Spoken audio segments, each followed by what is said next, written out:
बिस्मिल्लाहिर्रहमानिर्रहीम। अज़ीज़ तलबा, मैं हूँ मसूद, आपका उर्दू का टीचर।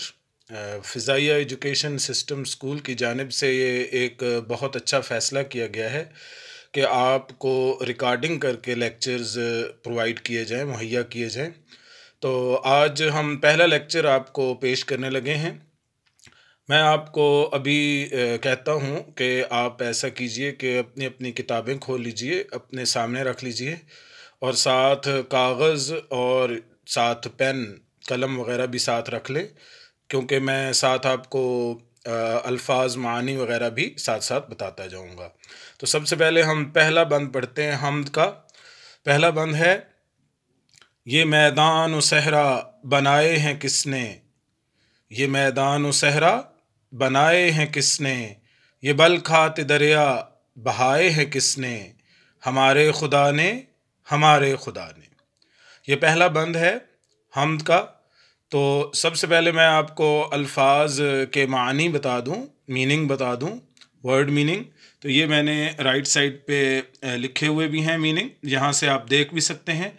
सबसे पहला लफ्ज़ है, आपने लिखना है, इसी तरह दरमियान में लाइन लगानी है अपनी कॉपी पे, या आप कोई भी कागज़ लेके, पेपर लेके बैठे हैं तो उस पर लाइन लगाएं और राइट साइड पे लिखें अल्फाज और लेफ़्ट साइड पे लिखें मानी।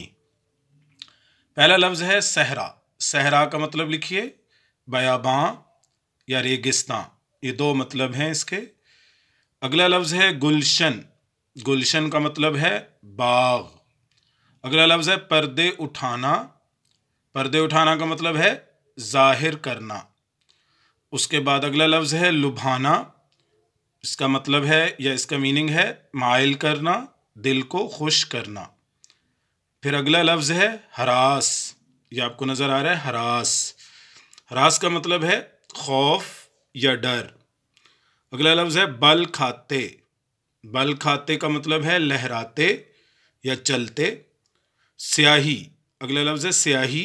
स्याही लिखिए राइट साइड पे, उसका मीनिंग लिखिए स्याह, काली चीज़ या अंधेरा। फलक। फलक का मतलब लिखिए आसमान। अगला लफ्ज़ है कोयल। कोयल कूकू करने वाला एक परिंदा होता है जो बागों में कू कू की आवाज़ निकालता है।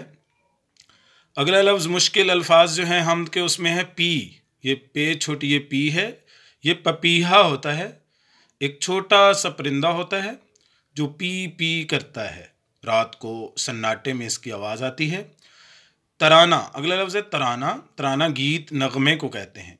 अगला लफ्ज़ है चमन, बाग। चमन का मतलब क्या होता है? बाग। तो ये थे पूरी हम्द के अल्फाज, मानी। तो ये आपने लिख लिए होंगे, उम्मीद है। अब हम इसकी वजाहत करते हैं हर बंद की। तो पहला बंद जो मैंने अभी आपके सामने रीड किया था, या आप स्क्रीन पे आपको नज़र भी आ रहा होगा, इसी की मैं वजाहत करने लगा हूँ, आप सुन लेंगे। शायर अल्लाह ताला की हम्दो सना बयान करते हुए सवालिया अंदाज अपनाते हैं। सवालिया अंदाज कैसे, ये देखिए।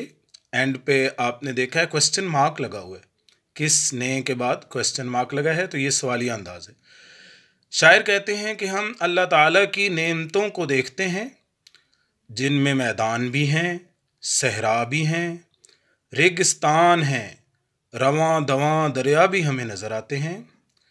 ये सब कुछ अल्लाह ताला ने बनाया है। सब चीज़ें उसी ज़ात की पैदा की हुई हैं।